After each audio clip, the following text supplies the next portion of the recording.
안녕하세요. 제2회 모두를 위한 기독교 영화제 대망의 폐막장 시네토크를 시작합니다. 저는 모두를 위한 기독교 영화제 수석 프로그래머 최은입니다. 안녕하세요.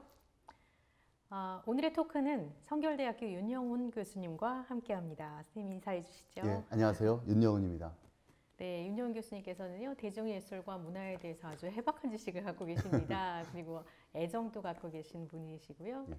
보기 드문 신학자시죠. 그리고 목사님이십니다. 예. 그 모두를 위한 기독교 영화제 조직위원님이시기도 합니다. 예. 와주셔서 감사합니다. 감사합니다. 초대해 주셔서 감사하고 네. 회막작을 이렇게 부담 있는 자리에 저를 이렇게 세워주셔서 부담도 되지만 또 감사하기도 합니다. 네, 안 그러시는데 굉장히 쑥스러워하시네요. 아, 예, 그렇습니다.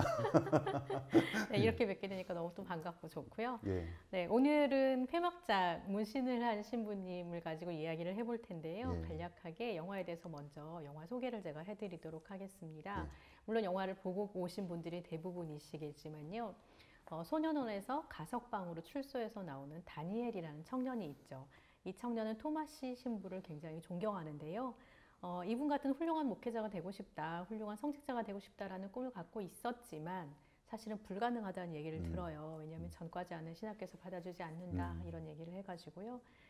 절망하면서 힘들어하면서 나와서 간 곳이 이제 목공소를 가야 되는 거죠. 직업소개소를 통해서 목공소를 가야 하는데 거기에 가지 않고 마을에 내려갔다가 성당에서 졸지에 가짜 신부가 됩니다. 예쁜 여성을 만났거든요. 엘리자라는 여성을 만나서 그 여성에게 하고 대화를 하다가 오해를 받죠. 예. 그러니까 나쁜 사람인 것처럼 오해를 받는 게 너무 기분이 나빠가지고 예. 신부라고 거짓말을 해요. 마침 또 로만 컬러에 있는 신부 복장이 있어가지고 그렇게 해서 며칠 동안 신부 행세를 해야 되는 상황이 실제로 벌어지죠. 왜냐하면 마을에 있는 주임 신부가 아파서 치료를 받으러 가야겠다라고 하면서 가짜 신부인 줄 모르고 이 사람에게 교구를 잠깐만 맡아달라고 요청을 합니다. 그래서 그런 이야기들을 갖고 있는 영화예요. 그래서 문신을 한 신부님이라는 제목이지만 사실은 가짜 신부님 이야기인 것이 이 영화에 약간 코믹하기도 하고 또 여러 가지 재밌는 에피소드들이 생겨나기도 하고 하는 것 같습니다. 기본적으로는 또 진지한 통찰도 있고요. 네. 이 영화는 폴란드 영화죠. 폴란드 영화인데 얀 코마사 감독은 38세의 젊은 감독이에요. 그리고 2019년에 봉준호 감독의 기생충과 함께 나란히 아카데미 국제장편영화상 후보에 올랐던 작품입니다. 감독님은 그렇고요. 배우가 굉장히 또 인상적이잖아요. 저도 그렇죠? 이 영화에서 가장 큰 수학, 또 가장 큰 어떤 여러분들의 인상 깊었던 부분이 아마 배우였을 겁니다. 네, 그래서 맞아요. 그 다니엘로 나오신 마르토시 비엘레니아, 좀 이름이 어렵죠. 저도 이제 폴란드 영화는 처음이어서 이 배우가 굉장히 마스크가 너무너무 신비롭더라고요. 아, 그렇죠. 예. 맞아요. 그러니까 잘생겼다, 우리는 보통 잘생겼다, 못생겼다, 뭐 이런 식으로 이제 외모를 평가하지만 이분은 선인과 악인, 또 소년과 성인, 이 두 가지의 어떤 양면성이 얼굴에 다 있어요. 네, 어떻게 보면 되게 착하고 선해 보이고 예. 어떻게 보면 되게 무서워 보이고 그런 모습들이었던 것 같습니다. 그러니까 앞으로 이제 차기작들이 기대되는 게 이분은 어떤 역을 맡아도 다 잘해낼 수 있는 네, 맞아요. 그런 배우가 될 것 같고 뭐 비교하자면 저는 우리나라 배우 유아인 씨 좋아하거든요. 유아인 씨 연기보다 그 마스크를 좋아하는데 네. 그런 어떤 마스크의 어떤 강점을 가지고 내면 연기를 잘 했던 것 같습니다. 네. 영화를 보신 분들 아마 공감하실 것 같아요. 네. 굉장히 탁월한 연기를 보였기도 하고 배우 자체도 신비로운 면들을 갖고 있고 했던 그런 배우였던 것 같습니다. 우리가 본격적으로 영화에 대해서 이야기를 하기 전에요. 여러분의 참여를 높이기 위해서 지금 폐막작쯤 되니까 아마 많은 분들이 익숙하게 아실 거예요. 퀴즈 이쯤에서 나온다는 거 아실 텐데 퀴즈를 가지고 퀴즈를 내주시겠습니다. 선생님께서 한번 이 영화에 관련된 퀴즈를 내주시면 감사하겠습니다. 예, 퀴즈 어떤 문제가 좋을까 하다가 이제 쉬운 문제 냈습니다. 예, 중요한 그 영화의 이야기이기도 하고요. 여기서 이제 가석방된 주인공 이 다니엘이 소개를 받아서 일하러 간 곳이 있습니다. 그렇죠. 예, 그 곳이 어디일까요? 다음 4개 중에서 정답을 말씀해 주시기 바랍니다. 1번 목공소, 2번 가라오케, 3번 젖소 농장, 4번 성당. 너무 어려운 거 아닙니까? 약간의 함정이 있지만 저는 뭐 영화를 보셨다면 누구나 쉽게 맞히실 겁니다. 네, 정답을 아시는 분께서는요, 카카오톡 채널에 접속하셔서 답을 남겨주시면 되고요, 채팅해 주시면 되고, 특별히 이 작품은 배급사인 알토미디어에서 우리가 폐막작으로 선정된 것에 대해서 함께 기뻐하시면서 굿즈를 제공을 해주셨어요. 그래서 특별히 문신을 한 신부님 관련 굿즈가 제공될 예정입니다. 그리고 다른 작품들보다도 많이 5분에게 추첨을 해서 선물을 보내드리려고 해요. 많이 참여해 주시기를 부탁드리겠습니다. 이제 본격적으로 영화에 대해서 좀 얘기를 해보겠습니다. 이 가석방대에서 나오는 이 청년 다니엘은 신부가 되고 싶어 했어요. 아까도 말씀을 드렸는데요. 근데 왜 하필 신부가 되고 싶어 했을까라는 생각을 조금 하게 됐는데요. 어떻게 생각하세요? 그러니까 저는 이 신부가 되고 싶다라는 것은 어떻게 보면 이 청년의 과거의 어떤 자기의 굴레로부터 벗어나고자 하는 어떤 이상이었다고 생각합니다. 꼭 신부라기보다도, 그러니까 그가 교도소에서 신부님을 만난 토마스 신부님으로부터 굉장히 많은 그 감동을 받잖아요. 그래서 자기도 이제 그 안에서 뭔가 자신을 벗어나는 새로운 삶을 살 수 있다고 생각해서 동경을 하지만 그것이 좌절된 다음에 이제 마을에 와서 사람들에게 이제 어떻게 보면은 그 우발적인 거짓말을 하잖아요. 거기서 맞아요. 이제 주인공 말고 또 한 그 여자분 엘리제를 만났을 때 못 공소했군요. 이렇게 얘기하잖아요. 그러니까 그럼 당신 죄수죠? 이 얘기잖아요, 사실은. 누가 봐도 못 공소. 그리고 저희도 관객 입장에서 봤을 때 그 추리닝 입고 껄렁하게 앉아 있는 청년 보니까 가석방된 죄수구나. 우리도 그렇게 보이더라고요. 진짜요? 예. 그러니까 이제 이 사람이 나는 그때 이제 오기가 발동해서 신부입니다. 하니까. 맞아요. 그러니까 이제 엘리제가 그럼 저는 수녀입니다. 이렇게 이제 얘기하기도 하는데 그럼 신부복은 어디 있어요? 그러니까 딱 꺼내지 않습니까? 그러니까 그 꺼냈을 때 거기서부터 안색이 확 바뀌면서 이제 맞아요. 신부로 대해주잖아요. 그러니까 신부복을 갖기 전에는 어떻게 보면 누구나 다 죄수라고 생각했던 건데 신부복을 입었을 때는 아무도 의심하지 않는 그런 가운데서 어떻게 보면 신부복은 이 주인공이 자신의 어떤 수치를 가리기 위한 어떤 페르소나, 가면 같은 것이었고 또 그는 어떻게 보면 자신의 과거로부터 구원받고 싶은 것이죠. 그 구원받고 싶은 욕망이 바로 신부가 되는 어떤 그 모습을 가지려고 했던 욕망을 나타낸 것 같아요.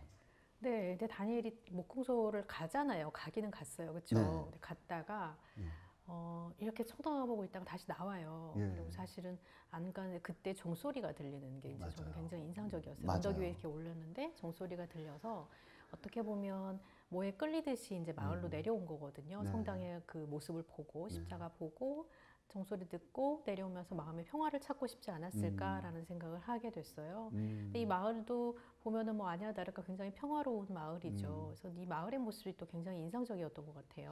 아주 인상적이죠. 그러니까 마을은 모든 것이 평화롭지만 또 젊은이들이 거기서 이제 좀 어울려서 이제 빈둥거리는 모습을 보면 약간 우리 시대의 농촌 같은 느낌들. 그렇죠. 평화롭지만 왠지 심심하고 소외된 마을.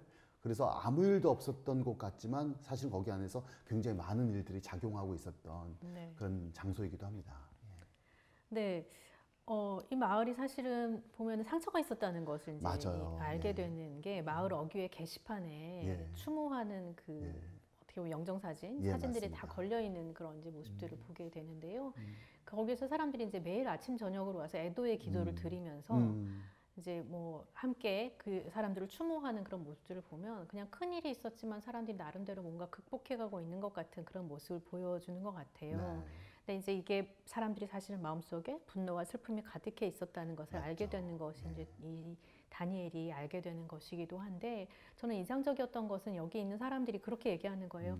하나님이 우리 아들을 데려갔어요. 어쩔 수 없는 일이었어요. 라고 얘기하면서 굉장히 성숙한 모습으로 이 사건을 받아들이고 있는데 알고 보면은 이 마을에 7사람이 생명을 잃었잖아요. 그렇죠. 특히 그 중에 6명이 청년들입니다. 맞아요. 6명의 청년들이 목숨을 잃었는데 사고로 한 사람이 이제 교통사고를 내서 가해자까지도 사망을 했기 때문에 이제 7명이 된 건데 사람들이 추모하는 것은 6명이죠. 맞아요. 한 사람은 빠져있죠.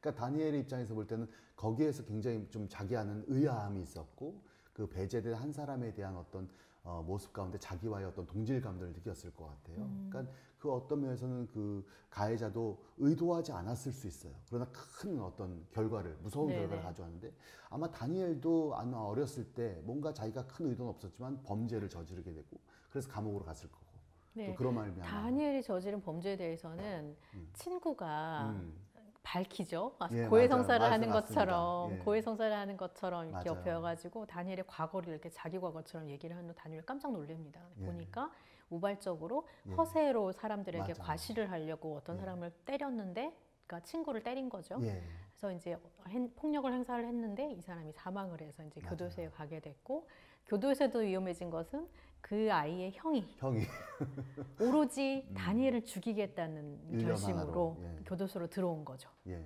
일부러 들어온 거죠. 그래서 그런 이제 사고들이 다니엘을 굉장히 불안하게 하는데, 그 와중에 다니엘은 가석방에서 나와 있는 상황인 거고요. 예. 그래서 이게 그 말씀이 너무 맞는 것 같아요. 다니엘이 예. 그 가해자의 위치를 생각할 때 용서받지 못한 그 가해자의 모습을 통해서 자신의 모습을 조금 받겠다라는 말이 맞아요. 말씀이 이제 이해가 되고요.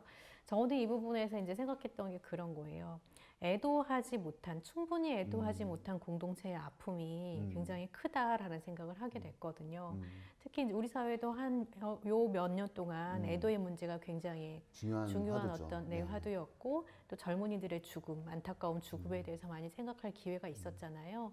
그래서 이 말에 들어와서 다니엘이 경험했던 그 애도하지 못한 사람들의 모습을 보고 가장 먼저 이 다니엘이 했던 것이 뭐냐면 샤우팅이었죠. 소리 맞아요, 지르고 샤우팅. 분노하게 하는. 그러니까 맞아요. 그 사람들이 너무 잔잔하고 괜찮게, 하나님이 안타깝지만 하나님이 그렇게 하셨어요. 어쩔 수 없는 일이었어요. 그건 사고였어요. 라고 얘기하고 보면 너무 성숙한 것처럼 받아들이는 모습이지만 사실 그 안에 묻어둔 분노, 가해자에 대한 분노와 아이들에 대한 어떤 슬픔과 이것들을 표현할 방법을 몰랐던 거죠. 왜냐하면 다 성숙한 모습으로 기도하면서 이걸 해결해야 된다라고 아마도 그렇게 배웠겠죠. 그리고 다들 그렇게 하고 있기 때문에 자기도 그렇게 했을 것인데, 다니엘이 처음에 와서 한 일이 일단 그걸 깨트립니다. 분노하게 만들어요. 그리고 한 일이 뭐냐면 유품을 정리하게 해요. 사람들이 그때까지 갖고 있었던 거예요. 그죠? 유품을 정리하게 하고, 그 다음에 한 일이 뭐냐면 사람들의 가식을 다 벗깁니다. 위선을 벗어 맞아요. 던지게 해요. 그게 뭐냐면 너무 괜찮은 척하고 있었지만 사실은 분노를 한 사람에게 다 쏟아붓고 있었던 거예요. 그렇죠. 그 한 사람을 배제함으로써 네, 네. 투사하고 그것을 어떻게 보면 자신들의 어떤 그 분노 감정을 네, 그냥 그렇죠. 가려놓고 있는 다 거죠. 거기다가 투사를 하면서 사람들이, 근데 다 개별적으로 그 사람에게 편지를 보내서 했던 일이기 때문에 모두 다 젠틀한 거예요. 맞아요. 겉으로 보기엔 너무 젠틀하고 그냥 나오지 못하게 했을 뿐이고 우리랑 같이 매장하지 말아주세요 정도였지만, 알고 보니까 다 개별적으로 그 여인에게, 그러니까 가해자의 부인에게 편지를 보내서 정말 그야말로 쌍욕을 했던 거죠. 맞아요. 욕을 하고 했던 것들을 다니엘이 그 위선을 들춰내는 일을 합니다. 맞아요. 그래서 이게 이제 그 과정, 애도의 과정 안에 다 들어간다고 생각하고요. 그러고 나서야 비로소 용서에 대한 메시지를 전하기 시작해요. 맞아요. 그러니까 이런 과정들이 굉장히 저는 중요하게 눈에 익혔던 것 같아요. 어떻게 보면 거기서 이제 마을 사람 중에서 샤우팅을 하면서 내면을 토로할 때 이제 어떤 사람이 굉장히 쌍욕을 하잖아요. 맞아요. 그러니까 그 옆에서 이제 어떤 좀 아주머니께서 이건 너무 수치스러운 일이에요. 너무 이제 심한 네네. 말이에요. 이렇게 하니까 그 주인공 다니엘이 그 왜요? 그게 뭐가 어때서요? 그러니까 어떻게 보면 자기의 내면을 토로하는 것으로부터 치유가 시작될 수 있다라는 드러내는 네. 것으로부터. 네. 근데 주임 신부나 또 거기에 마을에 있던 리디아라는 그 교회 직원은 그것을 은폐하고 봉합하고 가리는 그렇죠. 데에 급급했잖아요. 네. 그래서 처음에 다니엘이 와서 무슨 일이 있었습니까? 얘기했을 때 그 주임 신부가 안색이 확 바뀌면서 네. 그냥 계속 돈을 세고 있었던 네, 네, 그런 모습을 보면 그 은폐하는 것을 통해서 우리는 그 상처를 그냥 해소한다라고 망각하는 것은 아닌가 이런 생각이 듭니다. 네, 그리고 이제 그 가해자로 나오는, 그러니까 자기도 본인도 사망했던 사람들, 그 사람 술 예전에 뭐 알코올 중독이었고 이런 얘기하면서 외지인이란 얘기를 해요. 맞아요. 그러니까 그 사람은 외지온이고 외지에서 온 사람이고 자기 마을 공동체에서 배제해도 괜찮은 사람이었던 거예요. 자기들끼리는. 그러니까 우리 아이들은 다 너무 순수하고 착하고 이렇게 명랑하고 한참 젊은 나이의 아이들인데 이 아이들을 그 외지인이 와서 사실 이렇게 만들었다라는 것과 함께 한 사람에게 모든 분노를, 그동안 분노와 어떤 상처와 이것들을 그 사람에게 이렇게 쏟아붓는 방식으로, 그래서 그 사람에게는 해도 될 것 같은 사람인 거죠. 왜냐하면 객관적으로 사고를 일으켰다고 느껴졌기 때문에. 예. 진실이 어쨌든지 간에. 그래서 이런 것들은 우리 아이들은 나쁜 짓을 했을 리가 없어라는 믿음과 결탁을 해서 훨씬 더 증폭돼서 나타났던 것 같습니다. 그래서 맞습니다. 이게 사실 한 사회 안에서 얼마든지 일어날 수 있는 일인 것 같아요. 희생양 이론이잖아요. 그렇죠, 맞아요. 한 사람을 배제했을 때 나머지 공동체 안에 이런 일종의 화합. 그렇죠. 결속이 나타나는 거고. 그러니까 결국은 어떻게 보면 마을이 하나가 되기 위해서는 굳이라도 억지로라도 희생양을 만들게 되는 것 같아요. 그래서 그런 것들이 바로 이제 르네 지라르 같은 사람이 얘기했던 네, 마이너스 원의 맞아요. 행복 같은 것들이 바로 그 마을 안에 작동하고 있었고 네. 그래서 방관하고 있었던 것이 바로 주임신부. 네, 맞아요. 그렇죠. 그렇습니다. 그래서 이 와중에 교회와 사제가 지금 주임 신부 얘기를 하셨는데요. 예. 큰 도움이 안 됐던 것이 예. 목사님 입장에서는 또 예, 맞아요. 굉장히 안타까우실 것 같아요. 네. 이제 여기는 이제 세 사람의 사제가 등장하는 맞아요. 것을 우리가 관찰할 수 있는데요. 물론 네. 진짜와 가짜를 합쳐서 예. 세 사람의 사제가 등장을 하는데 이 사제들에 대해서 한번은 한 사람씩 살펴봐도 되게 재밌을 것 같아요. 그러니까 저는 이 세 명의 사제를 봤을 때 어느 누구도 이제 악인이라고 볼 수는 없어요. 네, 그러니까 어떻게 맞아요. 보면 다 나름대로 자기의 역할을 하고 있는 사제들인데 첫 번째 사제가 아무래도 이제 그 감옥에서 만난 토마시 신부인 것 같아요. 네, 그러니까 토마시 신부는 그렇죠. 첫 번째 설교에서 굉장히 인상적인 설교를 하잖아요. 네, 그러니까 네, 굉장히 네. 아이들을 다룰 줄 아시는 분이에요. 네, 맞아요. 그러니까 너희들 왜 여기 왔어? 나가서 축구해. 하나님 거기도 있어. 근데 여기에 네. 네가 왔을 때는 뭔가 하나님에 대한 진지한 마음을 가져라고 하는 그런 메시지를 던질 때 다니엘이 막 몰입하잖아요. 네. 그리고 그다음에 우리는 누구다? 다 다 사제입니다. 하나님의 사제입니다라는 얘기를 사제입니다. 하죠. 이 메시지가 어떻게 보면 다니엘에게는 하나의 구원의 하나의 그 상징 같은 느낌을 네, 받았을 맞아요. 텐데 근데 다니엘에게 넌 사제가 될 수 없어 라고 배제하잖아요. 그 순간 이제 다니엘에게는 굉장히 큰 절망이 오지 않습니까? 그러니까 첫 번째 사제 유형 같은 경우는 말은 굉장히 옳은 말을 하시는데 실제로 가게 되면은 이제 어떻게 보면 그 말자 현실은 그렇지가 않아 라고 하는 어떤 무능한 어떤 교회의 명목적인 메시지가 아닌가라는 생각이 들어요. 그러니까 저도 어떻게 보면 교회에서 목사님 말씀 그대로 믿으면은 세상에서 혼돈에 빠질 때 많거든요. 그러니까 우리 목사님 말씀하실 때는 뭐 기도하면 다 이루어져요. 목사님 괜찮으시겠습니까? 괜찮습니다. 뭐 미운 사람 다 용서하세요. 뭐 이거 사실 어떻게 보면 옳은 말을 하는데 그게 말뿐인 거죠. 그러니까 물론 이제 토마 신부는 훌륭한 사람이긴 하지만 어떻게 보면 거기까지죠 한계. 네. 그리고 나중에 다니엘도 이제 봉합하려고 사건을 봉합하려고 했었고 두 번째 유형은 아마 주임 신부일 겁니다. 그래서 저는 개인적으로 옛날에는 목회자에 대해서 굉장히 비판적이고 좀 시니컬했었어요. 목사가 잘해야지 된다라는 생각을 했는데 나이가 먹다 보니까 목사님들에게 이상하게 감정이입이 돼요.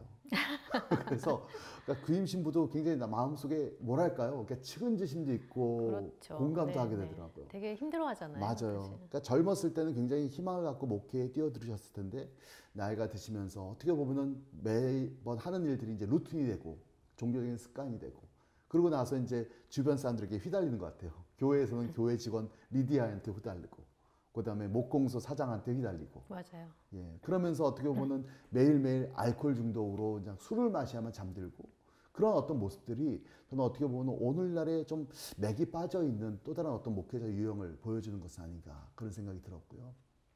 물론 세 번째 이제 가짜 신부죠. 다니엘 같은 경우에는 어떻게 보면 그 초짜이기 때문에 처음에 막 검색하고 막 이런 그 힘들게 시작하지만 거기에서 자기 내면에 있었던 어떤 신앙의 고민이나 이런 것들을 진솔하게 자기로부터 출발해서 성도들에게 접근하는 것 같아요. 그래서 거기에서 이제 굉장히 많은 사람들에게 치유와 화합이 일어나는 결정적인 계기가 되는데 뭐 이 캐릭터는 더 많이 우리가 분석이 필요하지만 세 번째 유형에서 우리에게 많은 어떤 목회자들에게 시사하는 점이 있다고 생각합니다. 네. 지금 이제 목회자이시기도 하니까 목사님이시기도 하니까 사실 조금 더 네. 그 사제들에게 가혹하게 말씀을 하신 것 같아요. 네. 근데 저는 이제 영화를 보는 입장에서 네. 저는 관찰하기로 토마시 신부 결국 그 다니엘을 만들어낸 건 토마시 신부거든요. 그렇죠. 설교의 맞습니다. 모든 네. 그 대목과 구절과 네. 다니엘이 하는 얘기와 뭐 다 이것들이 토마시를 전부 다- 네, 모방하죠. 모방이고 네. 이름까지도 토마시라고 예, 사용을 하는 이런 맞아요. 모습들을 보면 결국은 자기는 한계 안에 갇혀 있었지만 그런 제자를 길러낸 거는 사실 또 토마시 신부의 몫이었다는 생각이 들고요. 예, 맞아요. 그러니 교수님에서 목사님 힘내시고요. 저도 그러면서 봤을 때 토마시가 굉장히 여기서 중요한 역할로 선한 네, 역할로 그럼요. 나오는 건 네. 사실인데 제가 좀 약간 좀 토마시에 대해서 부정적으로 얘기했던 것은 네네. 좀 뭔가 너는 안 돼. 넌 사제가 안 돼. 라고 그렇게 가혹하게 배제할 필요가 있었을까. 오히려 네. 그 말이 그 주인공 다니엘에게는 하나의 좀 절망감, 빠져나올 수 그렇지만 없는 굴레로 신학교에서 안 빠지지 받아주는 걸 않았을까. 어떡하나요? 이분이 하고 신학교의 싶어도? 어떤 그 안 받아주는 현실을 얘기해도 네. 어떻게 보면 너는 좀 다른 방식으로 하나님 앞에 쓰임 받을 수 있어. 아, 좀 라고 더 하는 격려할 수 있었을 뭔가 텐데. 좀 다른 방법으로 아, 단호하지 네네. 않았으면 어땠을까라는 아쉬움이 있는 거고요. 아, 그리고 그렇군요. 이제 마지막에 토마시가 와서 이제 봉합하려고 하는 모습들도 네네, 그러니까 어떻게 맞아요. 보면 그냥 수습하기 바빴던. 그러니까 그분 같은 경우에는 약간 그런 느낌인 거예요. 정말 그 다니엘이 진짜 뭘 원하는지에 대해서 그 마음을 좀 더 들어가서 네. 그러니까 자기 메시지가 강했던 거죠. 자기 메시지를 던지는 것이 중요했다면 사실 이 다니엘에게 원했던 것은 토마시가 그 사람의 마음을 좀 들어봐 줬으면. 근데 그 모습을 다니엘이 보여주거든요. 다니엘은 자기 말을 던진 것보다도 마을 사람들의 마음으로 그렇죠, 들어가잖아요. 맞아요. 네. 그러니까 그런 것들이 좀 네, 약간 정말 청출어람을 했네요. 그러네요. 네. 그리고 나중에 이제 토마 신부가 그 흔적을 보잖아요. 토마시가 어떻게 이 마을에서 했는지를. 맞아요. 목회 흔적이 나타나요. 예, 마치 그 광해에서 진짜 광해가 그 가짜 광해가 했던 것을 실력을 통해서 보듯이 쫙 보니까 마을 사람들과 막 어울려서 막 선글라스 끼고 애들과 어울리고 사진 찍고 그런 모습을 보면서 네. 뭔가 좀 많은 걸 느끼지 않습니까? 토마스 신부도 배웠을 것 같아요. 예, 나중에 그렇죠. 더 달라졌을 수 있을 것 같고 네. 저는 이제 또 주임 신부에 대해서도 또 가혹하게 얘기를 예, 하셨는데 맞아요. 저는 그런 생각이 들었어요. 주임 신부가 왜 아팠을까? 네. 왜 알코올 중독이고 왜 이렇게 아프고 돈이나 새고 있고 이런 사람이 됐을까? 처음부터 그랬을 것 같지는 않거든요. 저도 그렇게 근데 생각합니다. 제가 주목한 사람은 이제 시장이에요. 사장이면서 시장. 음. 근데 이 사람이 목공소 사장이긴 하지만 또 마을의 시장이잖아요. 네. 주임 신부는 나름대로 하려고 했던 부분이 있었던 것 같아요. 어떤 거냐면 가해자의 아내에게 가서 장례를 거기 당신을 치를 수는 없지만 나중에 하게 해주겠다라고 해서 요거를 갖고 있잖아요. 맞아요. 말하자면 주임 신부가 약속을 했거든요. 근데 그거 약속을 지키지 못하는 것과 그리고 이제 이 사람이 시장이면서 사장이니까 마을의 어떤 그 정치적인 면도 책임을 지고 있단 말이에요. 맞아요. 경제적인 것으로 이 마을 사람들을 쥐고 있었을 건 당연하고 이 다니엘에게도 임시로 맡았지만 오자마자 그렇게 얘기를 하잖아요. 와서 축복기도 해달라고 내가 살인을 하겠다. 네. 이때까지 그런 방법으로 돈으로 가지고 이제 사람을 매수했던 방법을 보여주는 것이고 여기에 이제 또 한 가지는 사건의 진실이죠. 사건의 진실. 그러니까 어떻게 보면 너무 순수하고 착하고 이 청년들이 무슨 잘못이 있다고 6명이나 몰살을 해라고 생각했지만 청년들은 알고 있잖아요. 네. 이 아이들이 술과 마약과 이런 맞아요. 것들이 있었고 그 시간에도 몇 시간 전에도 그런 일이 있었다고 하지만 실제로 검사를 했을 때 검사가 깨끗하게 나온 거는 조작이 가능하다는 거를 다니엘만 알고 있었던 알고 거예요. 있죠. 근데 시장이면서 사장인 이 사람은 문제를 일으키고 싶지 않은 거예요. 자기가 관할하는 이 구역 안에서 마약과 뭐 이런 문제가 발생하는 것이 원하지 않는 일이었기 때문에 희생자 하나 만들어서 그 사람에게 뒤집어 씌우는 것으로 이 문제를 무마하려고 했고 분명히 주임 신부는 이를 알고 있었을 거라는 거죠. 맞아요. 아마도 그런 것들이 사실 이 사람을 굉장히 괴롭게 하고 죄책감에 이제 빠지게 하는 그런 부분이라고 생각을 하는데요. 그래서 그런 이 사장의 존재, 죄와 어떻게 보면 구조악이죠. 구조악. 그러니까 구조에 저는 어떻게 보면 저항하는 우리 사회도 보면 분명히 우리가 봤을 때 뉴스를 통해서 나쁜 일인데도 그 기관장들은 그걸 은폐하기 바쁘잖아요. 그렇죠. 은폐하기 바쁘고 또 그것을 어떻게 보면 묵인하는 어떤 무능한 지도자가 또 있을 거고요. 저는 그런 면에서 봤을 때 목공서 이런 말도 해요. 그 다니엘한테 내가 주교한테 얘기해서 내가 좀 이렇게 좋은 곳으로 할 수도 있고, 그러니까 이미 이 사람은 돈도 있고 권력도 있고 또 국민의 90%가 카톨릭을 믿는 이 폴란드 사회에서 교권도 상당히 무시할 수 없는데 그렇죠. 거기도 끈이 닿아 있는. 그러니까 그런 부분들 안에서 주임 신부는 자기가 할 수 있는 일이 없었던 것이죠. 네.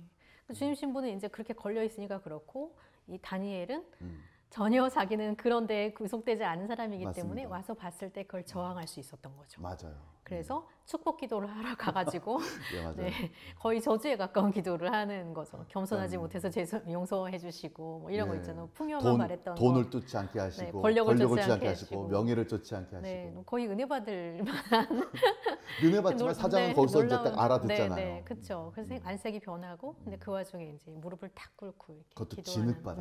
네. 그런 모습들이 사실 다니엘이니까 할 수 있었겠죠. 그렇죠. 네, 어떻게 저항할 수 보면 있는 거. 교회의 제도라든가 사회 구조 이런 것들을 생각한다라면 함부로 할 수 없는 판단이지만 다니엘은 뭐 그런 거에 구속되지 않으니까요. 네. 그래서 저는 사람들을 그렇게 꼼짝 못하게 만드는 것들 중에 하나가 죄책감이라고 생각했어요. 맞아요. 예. 그러니까 이 주임 신부 같은 경우에도 자기가 이제 거기를 떠나갈 수밖에 없었던 것도 큰 죄를 내가 묵인했다라는 것, 아니면 이거 더 이상 내가 할 수 있는 게 없다는 것을 통해서 나는 치료받아야 되는 존재다 이렇게 하고 이제 떠나갔다 단축 오긴 하지만요. 그렇게 하는 거고 이 다니엘 같은 경우는 죄책감 이제 뭐 영원히 있겠죠 아마. 우발적이지만 살인을 했다라는 것 뭐 이런 것들이 있을 것이고 또 흥미로웠던 것은 그 엘리자 있잖아요. 네. 엘리자 오빠를 잃었는데 네. 이 아이에게도 나름대로 그 죄책감이 있는 거라고 저는 생각을 해요. 왜냐하면 그렇죠. 진실을 나름대로 알고 있고 그 영상을 갖고 있잖아요. 네. 진실을 알고 있는 존재인데 말하지 못하는 것과 아마도 그런 것들 때문에 오빠의 장례식, 그 마을 청년들이 장례식에 참여하지 않았다라는 것. 맞아요. 그걸 두고두고 욕 먹잖아요. 넌 맞아요. 장례식도 안 왔잖아. 이렇게 얘기하는 건데 갈 수 없었던 거죠. 차마. 음. 차마 갈 수 없었던 것. 그리고 그 시간에 마약에 쩔어 있었죠. 본인이. 맞아요. 본인도 견딜 수 없어서 마약에 쩔어 있었던 그 시간들을 보면서 그게 사람들을 굉장히 계속 병들게 만드는 요인이고 그 가해자의 아내도 마찬가지예요. 네. 가해자의 아내는 남편이 4년 동안 술 안 마셨어요, 끊었어요 라고 얘기를 했지만 확신이 없는 거예요. 왜냐하면 그날 싸웠거든요. 맞아요. 남편하고 싸우고 홧김에 나가서. 네, 홧김에 나갔는데 남편이 문을 열어달라고 했는데 안 열어줬어요. 그리고 나가서 사고 당해서 돌아오지 못한 거거든요.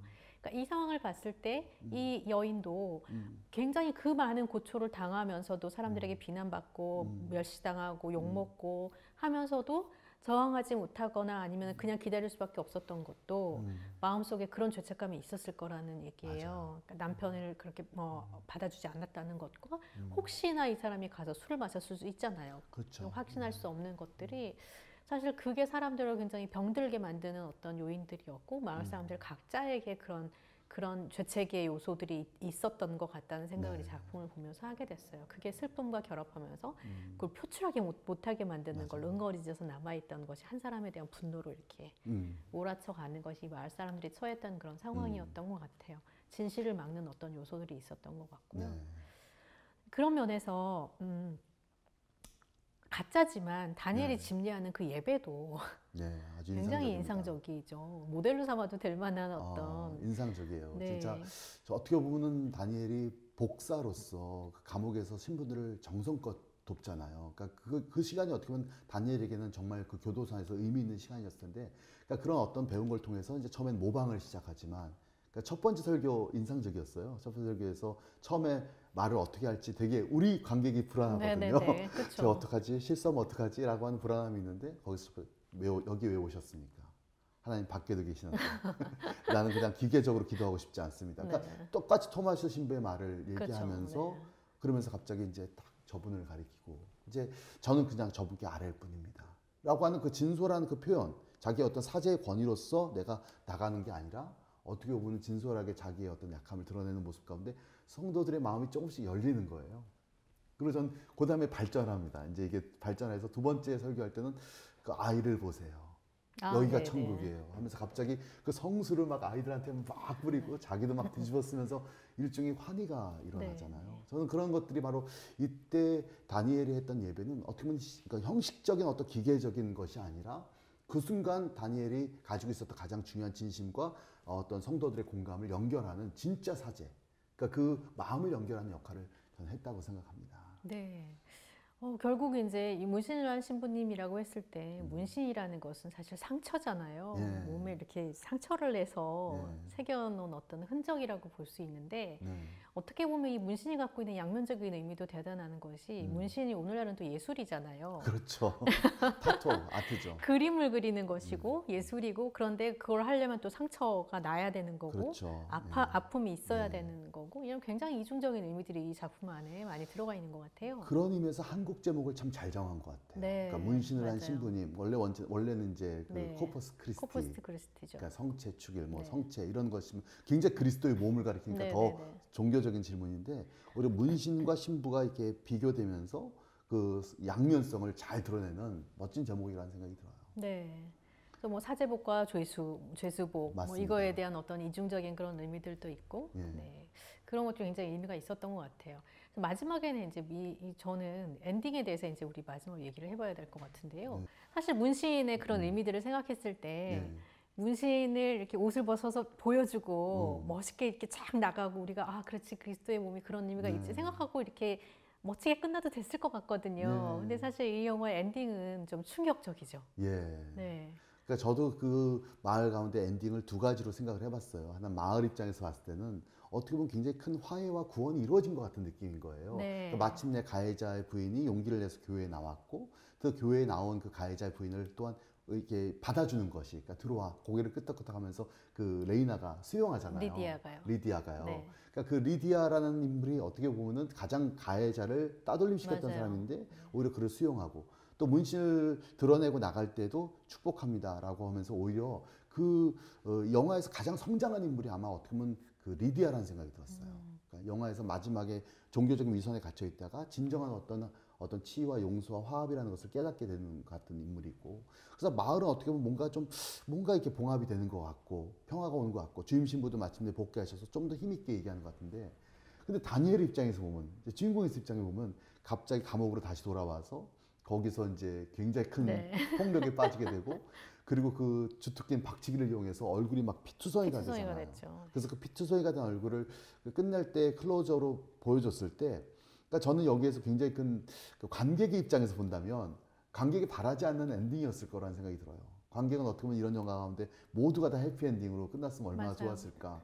근데 저는 개인적인 생각에는 결국 다니엘은 구원받지 못한, 오히려 다니엘은 많은 부분에서 많은 사람들에게 또 치유와 화해의 메시지도 우발적으로나마 전했지만 자신은 다시 원상복귀되어서 다시 폭력의 사슬로 빠져들어가고 있는 거대한 족쇄 같은 것이 그를 묶고 있지 않나라고 하는 그런 충격을 받았습니다. 아, 쌤은 그렇게 보셨네요. 저는요, 네. 오히려 다니엘이 그곳으로 돌아갔지만 그 감옥은 예전의 감옥이 아닌 것 같거든요. 그렇죠. 예. 애초에 그 예. 처음에 다니엘이 갇혀있던 그곳이 아니라 사실 저는 얼굴에 그 피투성이가 된 그런 얼굴을 모습을 보면서 우리가 참 예수님을 생각하는데 얼마나 상상력이 모자랐나, 부족한 상상력에 대해 생각하게 됐어요. 왜냐하면 이 영화에 나오는 그 아까 말씀드린 근데 저는 이분처럼 못해요라고 얘기했던 예. 그 보여주는 이 모습이 십자가에 매달린 예수님의 몸을 보여주는데요. 사실 너무 매끈해요. 너무 매끈하고 광채가 나는 그 부드러운 백인의 모습이거든요. 그렇죠. 그러니까 전통적인 네. 예수님의 얼굴이죠. 근데 우리가 예수님을 생각하는 방법 딱 두 가지인 것 같아요. 그렇게 매끄러운 하얀 몸에 하얀 천두들을 두른 나체의 그냥 하나의 모습이거나 아니면은 정말 패션 오브 크라이스트처럼 피투성이의 가시며 올루간 예, 정도밖에 맞아요. 생각할 수 없었던 것 같아요. 근데 사실은 이 작품에서 나타나는 그리스도를 형상화하는 사제라든가 이런 이제 그 다니엘의 모습은 사실 예수님의 다양한 모습들을 다 담고 있거든요. 정말 그렇죠. 어린아이 같이 뭐 뛰어노는 모습, 웃는 모습, 우는 모습, 우시는 모습, 그다음에 마지막에 그래서 피투성이로 하고 이제 문신 같은 아까 말씀드린 흔적을 가진 어떤 그런 존재로 저는 거듭났다라는 생각이 들었고 마지막에 그렇게 피투성이의 모습을 대면서 저는 그거를 문신도 그렇지만 이 피투성이의 모습도 사실 그리스도의 흔적인 것 같아요. 예. 그래서 사도 바울이 갈라디아에서 마지막을 탁 마치면서 이후로는 아무도 나를 괴롭게 하지 그러니까 마라. 내가 내 몸에 예수의 흔적을 가졌노라. 예수의 문신을 가졌노라. 예수의 흔적을 가졌노라라고 얘기를 하거든요. 다니엘이 이렇게 얻어맞고 나서 다시 감옥으로 돌아갔지만 다니엘이 그렇게 얘기할 수 있을 것 같아요. 이후로는 나를 아무도 거드리지 마라. 예. 라고 얘기할 수 있을 만한 어떤 흔적을 지닌 사람이 된 그런 것 같아요. 면에서는 저는 이번 오픈 엔딩인 것 같아요. 정말 최현 선생님 말 듣고 나니까 그런 엔딩도 좋겠구나. 네. 그러니까 저보다는 훨씬 더 좀 더 뭐랄까 희망적으로 영화를 네, 읽으셨는데 저는 오히려 이런 생각이 들었습니다. 그러니까 감옥이라는 곳은 어떻게 보면 그가 빠져나오고 싶었던, 그가 벗어나고 싶었던 곳이지만 다시 돌아왔기 때문에 저는 이 문신한 신부님에서 이 주인공 다니엘 캐릭터가 그리스도를 상징하기도 하지만 또 다른 면에서는 죄인을 상징한다는 이중성이 있다고 생각을 했어요. 아, 네. 그래서 영화 속에서 그리스도를 상징하는 수많은 장면들이 나오고, 특별히 저는 예수님께서 아버지가 직업이 목수시잖아요. 아, 네. 그러니까 예수님은 어떻게 보면 정상적으로 나사렛에서 자랐다면 목수가 돼야 되는데 목수의 직업을 거부하고 어떻게 보면 사람들을 구원하는 일을 하지 않습니까? 아, 네. 예. 그런데 주인공도 어떻게 보면 목공소로 가야 되는데 목공소를 안 거부하고 가고. 오히려 세상으로 나와서 사람들과 함께 어울리는 네. 그 모습으로 봤을 때는 굉장히 이 영화는 이 다니엘을 통해서 예수 그리스도의 모습을 보여준다고 생각을 해요. 근데 반면 또 다니엘이 혼자 있을 때 보면 껄렁껄렁 춤추고 또 굉장히 또 대마도 피고 또 굉장히 어떻게 보면 우리가 생각하지 못하는 끔찍한 어떤 그 죄인의 모습을 또 그대로 보여주거든요. 네. 그러니까 그것도 또 다니엘인 거예요. 아, 네. 그렇군요. 그래서 이제 마지막에 봤을 때는 어떻게 보면 다니엘의 그 피투성이, 그러니까 폭력을 하잖아요. 그 폭력을 가하면서 물론 자기가 살기 위한 것이긴 하지만 그래서 그 피투성이가 돼가지고 오히려 절망적으로 막 이렇게 걸어나가는 다니엘에서 저는 일종의 우리의 삶을 이렇게 묶어매고 있는 거대한 절망, 아, 네. 거대한 그 현실의 한계, 그러니까 벗어나고 싶었지만 벗어나지 못하는 어떤 현실의 굴레 같은 것들이 저는 좀 짠하게 느껴졌어요. 네. 이렇게 얘기하다가는 우리가 밤을 새겠네요. 관객들께서 사실 폐막작인데요. 예. 폐막 못하게 됐어요. 지금 이렇게 계속 맞아요, 얘기를 하면 맞아요. 폐막을 못하게 돼서 예. 이 정도로 이제 정리를 곧 네, 해야 될 것 맞습니다. 같은데요. 네.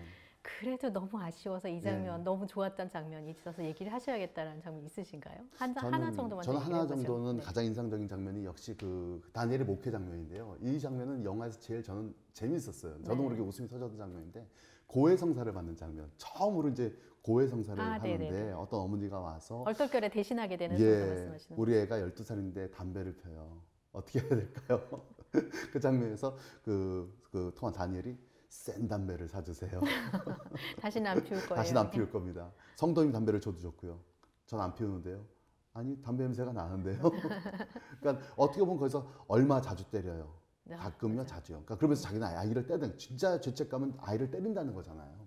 그랬을 때 그 다니엘이 우발적으로 딱 한 굉장히 중요한 처방이 있잖아요. 아까 센 담배도 거기에 정말 좋은 응급 처방이 있습니다라고 얘기했는데 마지막에는 그 때린 아이에 대한 벌로 아이와 자전거 타고 놀아주세요. 네. 라고 얘기하는 장면. 네, 맞아요. 그때 눈물을 이렇게 쭉 그리고 흘리잖아요. 눈물을 그 틈새로 고해성사 그 맞습니다. 창 틈새로 엄마의 눈물이 이렇게 예. 보이는 게 너무 인상적이었던 그러니까 장면이었습니다. 저는 그게 이제 어떻게 보면은 이 영화에서 다니엘이 보여준 그러니까 사람들을 자기 문제로부터 끌어내서 사람들에게 접근하는 것들, 교리로부터 접근하는 것이 아니라 그 다음에 그것을 통해서 어떻게 보면 가장 진솔한 어떤 그 사죄의 모습, 아이에 대한 진짜의 사죄의 모습을 오히려 고해성사를 통해서 해결해준 것이 아닌가 인상적이었습니다.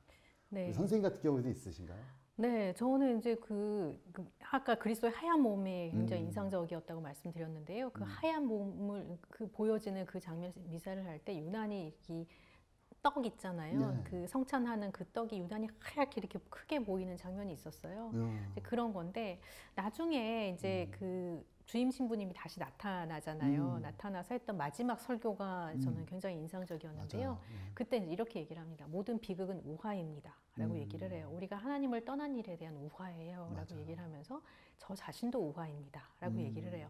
사실 이거는 그러니까 그 신부의 모습이나 이런 것들을 통해서 어떤 비판적인 뭐를 할 수도 있겠지만 사실은 이 이야기 전체가 우리의 신앙에 대한 우화이다라는 얘기들을 하고 있는 이 영화를 그렇게 봐주세요라는 요청인 것처럼 저는 읽혀왔고요. 그래서 그런 면에서 이제 이런 인상적인 장면과 이 영화가 우리에게 의미가 있다라는 생각이 들어서 폐막작으로 이제 선정을 했던 작품입니다.